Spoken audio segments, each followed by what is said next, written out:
Hi, എല്ലാവർക്കും righteous IAS പുതിയൊരു വീഡിയോയിലേക്ക് സ്വാഗതം. ഓക്കെ, നമ്മൾ ഇന്നത്തെ ക്ലാസ്സിൽ ചർച്ച ചെയ്യാൻ പോകുന്നത് സുപ്രധാന നിയമങ്ങൾ എന്ന് പറയുന്ന ഒരു ടോപ്പിക്കാണ്. അതായത് നമുക്ക് വരുന്ന PSC പരീക്ഷകൾക്ക്, കഴിഞ്ഞുപോയ PSC പരീക്ഷകൾക്കൊക്കെ പ്രധാനപ്പെട്ട ഒരു ഭാഗമാണ് സുപ്രധാന നിയമങ്ങൾ എന്ന് പറയുന്ന ഒരു ഏരിയ. ഓക്കെ, ആ ഭാഗത്തെ കുറിച്ചുള്ള ക്ലാസ്സുകളാണ് ഇനി നമ്മൾ കൊണ്ടുപോകാൻ പോകുന്നത്. അപ്പൊ നമ്മൾ തുടങ്ങുകയാണ്. അപ്പൊ ഈ ക്ലാസ്സിൽ നമ്മൾ ഇന്നത്തെ ക്ലാസ്സിൽ ചർച്ച ചെയ്യാൻ പോകുന്നത് ന്യൂനപക്ഷ കമ്മീഷൻ എന്ന് പറയുന്ന ടോപ്പിക്കാണ്. ഓക്കെ, അപ്പൊ നമുക്ക് നേരെ നമ്മുടെ ടോപ്പിക്കിലേക്ക് പോവാം, ഡീറ്റെയിൽഡ് ഡിസ്കഷനിലേക്ക് പോവാം. എല്ലാവർക്കും വീഡിയോയിലേക്ക് ഒന്നുകൂടി സ്വാഗതം. ഓക്കെ, അപ്പൊ ആദ്യം നമ്മൾ മനസ്സിലാക്കേണ്ടത് എന്താണ് ന്യൂനപക്ഷം എന്നാണ്. അപ്പൊ ന്യൂനപക്ഷത്തെ കുറിച്ചും ന്യൂനപക്ഷത്തിന്റെ അവകാശങ്ങളെ കുറിച്ചൊക്കെ നമ്മൾ കൂടുതൽ മനസ്സിലാക്കുന്നതിന് മുമ്പായിട്ട് നമ്മൾ അറിയണം എന്താണ് ന്യൂനപക്ഷം എന്നല്ലേ. എങ്കിലല്ലേ നമുക്ക് മുന്നോട്ട് പോകുമ്പോൾ കുറച്ച് ഈസി ആവത്തുള്ള കാര്യങ്ങൾ. അപ്പൊ നമുക്ക് നോക്കാം ന്യൂനപക്ഷം എന്താണ്. ന്യൂനപക്ഷം എന്ന് നോക്കാം. ഓക്കെ, ന്യൂനപക്ഷം എന്ന് പറഞ്ഞു കഴിഞ്ഞാൽ ഇതൊരു ജനവിഭാഗമാണ്. ഓക്കെ, ഒരു കൂട്ടം ജനങ്ങളെയാണ് ന്യൂനപക്ഷം എന്നുകൊണ്ട് വിശേഷിപ്പിക്കുന്നത്. ബേസിക്കലി നമ്മൾ പറയുമ്പോൾ അതാണ്. ഓക്കെ, അവരെങ്ങനെ വ്യത്യസ്തരാകുന്നു എന്ന് ചോദിച്ചു കഴിഞ്ഞാൽ വംശം, മതം, ഭാഷ അല്ലെങ്കിൽ രാഷ്ട്രീയ വിശ്വാസങ്ങൾ. അപ്പൊ എന്തൊക്കെയാണ്? ഒന്നുകിൽ വംശം കൊണ്ട്, ഇല്ലെങ്കിൽ മതം, അല്ലെങ്കിൽ ഭാഷ, അതുമല്ലെങ്കിൽ രാഷ്ട്രീയ വിശ്വാസങ്ങൾ. ഈ ഇത്രയും കാര്യങ്ങൾ കാരണം ഒരു സമൂഹത്തിൽ നിന്ന് വ്യത്യസ്തമായി നിൽക്കുന്ന ഒരു ചെറിയ വിഭാഗത്തെയാണ് നമ്മൾ ന്യൂനപക്ഷം എന്നുകൊണ്ട് നമ്മൾ സൂചിപ്പിക്കുന്നത്. ഓക്കെ, അപ്പം ഒരു വലിയൊരു സമൂഹം നമ്മൾ പരിഗണിക്കുകയാണ്. ഇപ്പൊ ഇന്ത്യ എന്ന് പറയുന്ന വലിയൊരു രാജ്യം, ആ രാജ്യത്തിന്റെ ഒരു വലിയൊരു പോപ്പുലേഷൻ നമ്മൾ പരിഗണിക്കുകയാണ്. ആ അത്രയും പോപ്പുലേഷനകത്ത്, അത്രയും ജനസംഖ്യക്കുള്ളില് ഒരു വിഭാഗം ആൾക്കാർ അവരുടേതായ ഭാഷകൾ കൊണ്ട് വ്യത്യസ്തരായി മാറി നിൽക്കുന്നെങ്കിൽ, ഇല്ലെങ്കിൽ അവരുടെ മതം കൊണ്ട് അവർ കുറച്ച് വ്യത്യസ്തരായി മാറി നിൽക്കുന്നുണ്ടെങ്കിൽ, ഇല്ലെങ്കിൽ അവരുടെ രാഷ്ട്രീയ വിശ്വാസങ്ങൾ കൊണ്ട് വ്യത്യസ്തരായി മാറി നിൽക്കുന്നെങ്കിൽ നമുക്ക് അവരെ എന്തെന്ന് പറയാം? ന്യൂനപക്ഷമാണ് അവരെന്ന് നമുക്ക് പറയാൻ പറ്റും. ഇപ്പൊ നമ്മൾ ഉദാഹരണം ഇപ്പൊ നമ്മൾ നോക്കുകയാണ്, പോപ്പുലേഷൻ, നമ്മുടെ ഇന്ത്യയിലെ മൊത്തം പോപ്പുലേഷൻ നമ്മൾ എടുക്കുക അല്ലെ. ഇന്ത്യയുടെ മൊത്തം പോപ്പുലേഷനകത്ത് ഒരു വിഭാഗം ആൾക്കാര് അവരുടെ മതം കൊണ്ട്, അവരുടെ മതം ഇന്ന മതമായത് കാരണം അവര് ആ മൊത്തം പോപ്പുലേഷനകത്ത് നിന്ന് വ്യത്യസ്തപ്പെട്ട് നിൽക്കുന്നുണ്ടെങ്കിൽ നമുക്ക് അതിനെ എന്ത് പറയാൻ പറ്റും? നമ്മള് ന്യൂനപക്ഷം അല്ലെങ്കിൽ മൈനോറിറ്റി എന്ന് നമുക്ക് പറയാൻ പറ്റും. ഓക്കെ, അപ്പൊ ഇതാണ് ന്യൂനപക്ഷം. ന്യൂനപക്ഷം എന്ന് പറഞ്ഞാൽ ഒരു വിഭാഗം ജനങ്ങളാണ്. ഈ ജനവിഭാഗങ്ങളുടെ എണ്ണം താരതമ്യേന കുറവായിരിക്കും. ഇവര് എങ്ങനെ വ്യത്യാസപ്പെട്ടിരിക്കുന്നു എന്ന് വെച്ച് കഴിഞ്ഞാൽ ഒന്നുകിൽ അവരുടെ മതം കാരണം അവർ മൊത്തത്തിലുള്ള ജനസംഖ്യയിൽ നിന്ന് വ്യത്യാസപ്പെട്ടിരിക്കാം, ഇല്ലെന്നുണ്ടെങ്കിൽ അവരുടെ ഭാഷ മറ്റൊന്നായത് കാരണം വ്യത്യാസപ്പെട്ടിരിക്കാം. ഇങ്ങനെ പരിഗണിക്കപ്പെടുന്നതാണ് ന്യൂനപക്ഷം എന്ന് പറയുന്നത്. ഇപ്പൊ നമ്മൾ ഉദാഹരണം, നമ്മൾ ഈ പാകിസ്ഥാന്റെ കേസ് എടുക്കുമ്പോൾ, അല്ലെങ്കിൽ പാകിസ്ഥാൻ എന്ന രാജ്യം എടുക്കുമ്പോൾ അവിടെ ഹിന്ദു മതത്തിൽപ്പെടുന്ന ആൾക്കാർ ന്യൂനപക്ഷം. കാരണം എന്ന് വെച്ച് കഴിഞ്ഞാൽ ആ മതം, ഹിന്ദു എന്ന് പറയുന്ന മതം കാരണം ആ പാകിസ്ഥാനിലെ മൊത്തം മുസ്ലിം പോപ്പുലേഷനകത്ത് അവര് എന്താണ് വ്യത്യാസപ്പെട്ട് നിൽക്കുന്ന ഒരു സമൂഹമാണ്. അപ്പൊ അതുകൊണ്ട് അവിടെ ന്യൂനപക്ഷം എന്ന് പറയാം. ഓക്കെ, അപ്പൊ ഇത്രേ ഉള്ളൂ ബേസിക്. നിങ്ങൾക്ക് എല്ലാം അറിയാവുന്ന കാര്യം തന്നെയാണ്, ഞാൻ ഒന്നുകൂടെ സൂചിപ്പിച്ചതേ ഉള്ളൂ. ഓക്കെ, അപ്പൊ നമുക്ക് ഡീറ്റെയിലിംഗിലേക്ക് പോകും. അപ്പൊ ന്യൂനപക്ഷ കമ്മീഷനെ കുറിച്ച് നമുക്ക് നോക്കാം. അപ്പം ന്യൂനപക്ഷ കമ്മീഷൻ, അതായത് ന്യൂനപക്ഷങ്ങളെ സംരക്ഷിക്കുന്നതിന് വേണ്ടി ഒരു കമ്മീഷൻ വേണം. അതാണ് ന്യൂനപക്ഷ കമ്മീഷൻ എന്ന് പറയുന്നത്. അപ്പൊ അതിനെ കുറിച്ച് നമുക്ക് പഠിക്കാം. ന്യൂനപക്ഷ കമ്മീഷൻ ഇന്ത്യയുടെ മതേതര പാരമ്പര്യങ്ങൾ സംരക്ഷിക്കുന്നതിനും രാജ്യക്കാർക്കിടയിൽ ദേശീയോദ്ഗ്രഥനം പ്രോത്സാഹിപ്പിക്കുന്നതിനും ഇന്ത്യയിൽ ആദ്യമായി ഒരു ന്യൂനപക്ഷ കമ്മീഷൻ നിയമിക്കുന്നത് 1978-ലാണ്. ഓക്കെ, എന്തിനു വേണ്ടിയാണ് എന്ന് ചോദിച്ചു കഴിഞ്ഞാൽ ഈ ന്യൂനപക്ഷങ്ങൾ മാറി നിൽക്കുമ്പോൾ അവർക്ക് വേണ്ട അവകാശങ്ങൾ നമ്മൾ കൊടുത്തു കഴിയുമ്പോൾ എന്താണ്, അവർ നമ്മളിൽ ഒരുവരായി മാറുകയാണ് ചെയ്യുന്നത്. അപ്പോ നമ്മുടെ ഇന്ത്യ എന്ന് പറയുന്ന രാജ്യത്തിന്റെ മതേതര സങ്കല്പം സംരക്ഷിക്കപ്പെടുകയാണ്. അപ്പം ഇന്ത്യയുടെ മതേതര സങ്കല്പങ്ങൾ സംരക്ഷിക്കപ്പെടുന്നതിന് വേണ്ടിയിട്ട്, അല്ലെങ്കിൽ നമ്മുടെ നാഷണൽ ഇന്റഗ്രിറ്റി നമുക്ക് നിലനിർത്തുന്നതിനും പ്രോത്സാഹിപ്പിക്കുന്നതിനും വേണ്ടിയിട്ട് ഇന്ത്യയിൽ ആദ്യമായിട്ട് ഒരു ന്യൂനപക്ഷ കമ്മീഷൻ രൂപം കൊള്ളുന്നത് 1978-ലാണ്. ഓക്കെ, ആ ന്യൂനപക്ഷങ്ങളെ നമ്മൾ ചേർത്ത് നിർത്തുക, അതായിരുന്നു അന്നത്തെ ഒരു ബേസിക് ഫംഗ്ഷൻ എന്ന് പറയുന്നത്. ഓക്കെ, അത് രൂപം കൊള്ളുന്നത് 1978-ലാണ്. അത് എന്തായിരുന്നു? ഒരു ന്യൂനപക്ഷ കമ്മീഷൻ. ഓക്കെ, നിയമിക്കുന്ന സമയത്ത് അതൊരു സ്റ്റാറ്റ്യൂട്ടറി പദവി ഇല്ലായിരുന്നു. അതായത് ഒരു നിയമാനുസൃതമായിട്ട് ആരംഭിച്ചതല്ല. അത് ഗവൺമെന്റിന്റെ, അന്ന് ഭരിക്കുന്ന ഗവൺമെന്റിന്റെ ഒരു പ്രമേയത്തിലൂടെ അവർ കൊണ്ടുവരികയാണ്, ഒരു കമ്മീഷനെ നിയമിക്കുകയാണ് എന്ന് മാത്രമേ ഉള്ളൂ. അതിന്റെ ഒരു സ്റ്റാറ്റ്യൂട്ടറി പദവി ഇല്ലായിരുന്നു. അല്ലെങ്കിൽ കോൺസ്റ്റിറ്റ്യൂഷന്റെ നിയമപ്രകാരങ്ങളോ വഴിയോ അല്ല പാർലമെന്റിന്റെ നിയമങ്ങൾ വഴി ഒന്നും, രാജ്യത്തെ നിയമങ്ങൾ വഴിയൊന്നും സൃഷ്ടിക്കപ്പെട്ടതല്ലായിരുന്നു എന്ത്, അന്നത്തെ ആ 1978-ലെ ന്യൂനപക്ഷ കമ്മീഷൻ എന്ന് പറയുന്നത്. ഓക്കെ, പിന്നീട് എന്ത് ചെയ്തു? 1992-ൽ, അതായത് 78-ലാണ് ആദ്യത്തെ ന്യൂനപക്ഷ കമ്മീഷൻ വരുന്നത്. 92-ല് എന്ത് സംഭവിക്കുന്നു? ഒരു ന്യൂനപക്ഷ കമ്മീഷൻ രൂപീകരിക്കണം എന്നുള്ള ആഗ്രഹത്തോടു കൂടി, അല്ലെങ്കിൽ ആ ഒരു ആശയത്തോടു കൂടി പാർലമെന്റിൽ ഒരു ആക്ട് പാസ്സാക്കി. ഓക്കെ, അങ്ങനെ ആ ആക്ടിന്റെ ഒരു പിൻബലത്തില് നമ്മുടെ രാജ്യത്ത് പാർലമെന്റിൽ ഒരു ആക്ട് കൊണ്ടുവരുന്നു, ന്യൂനപക്ഷ കമ്മീഷൻ രൂപീകരിക്കുന്നതിന് വേണ്ടി പാർലമെന്റ് ഒരു ആക്ട് കൊണ്ടുവരുന്നു, ആ ആക്ട് പാസ്സാക്കുന്നു. അങ്ങനെ ഒരു സ്റ്റാറ്റ്യൂട്ടറി ന്യൂനപക്ഷ കമ്മീഷൻ രൂപം കൊള്ളുന്നു. അത് 93-ലാണ്.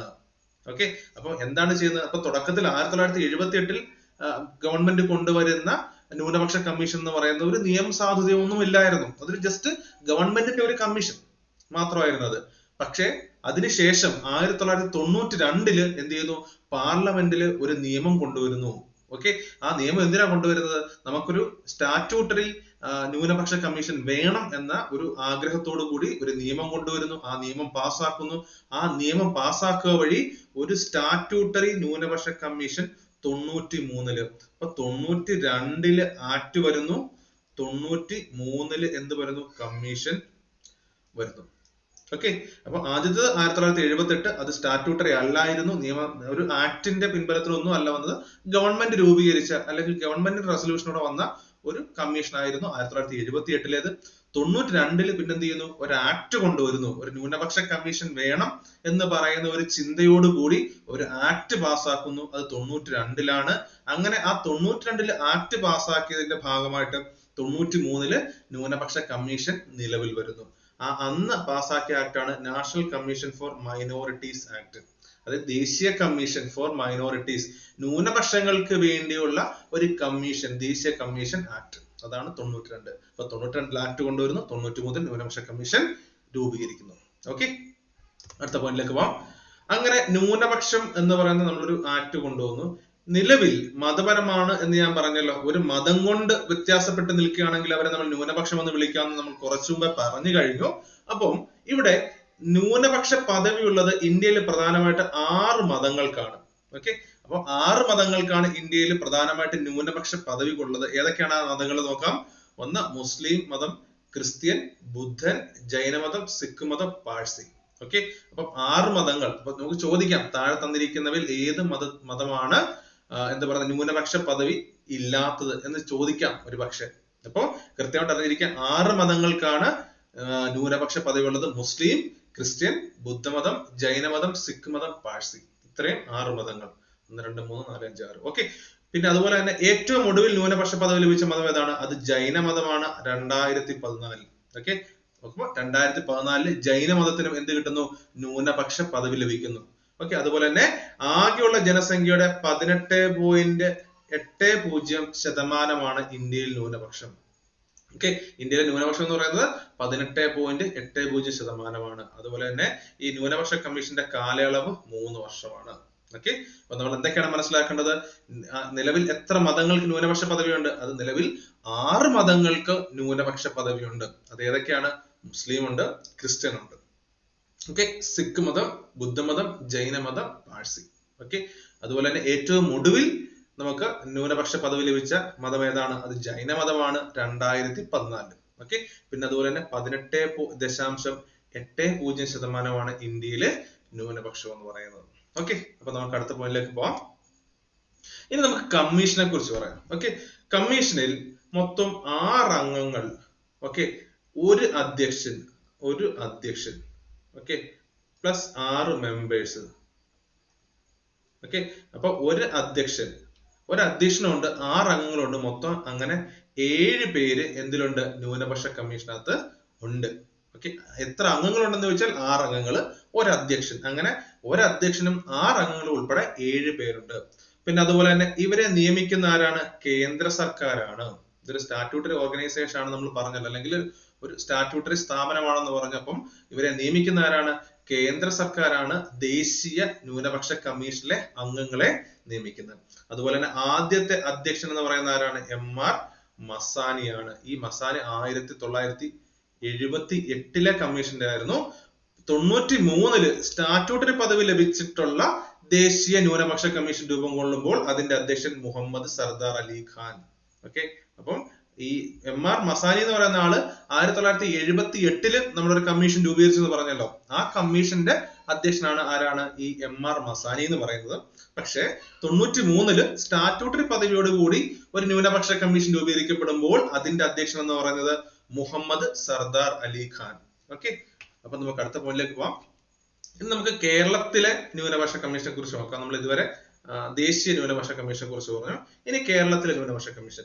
കേരളത്തിൽ ന്യൂനപക്ഷ കമ്മീഷൻ നിലവിൽ വരുന്നത് എന്നാണ് 2013. അപ്പൊ കേന്ദ്രത്തില് 93 ഓക്കെ 93 രൂപീകരിക്കപ്പെടുന്നു. അപ്പൊ കേരളത്തിൽ വരുന്ന 2013. രണ്ടിന് ഒരു 3 ഉണ്ട് എന്ന് മാത്രം ഇങ്ങനെ ഒന്ന് ഓർത്ത് വെക്കാം. അപ്പോ 93 കേന്ദ്രത്തിൽ വരുന്നു.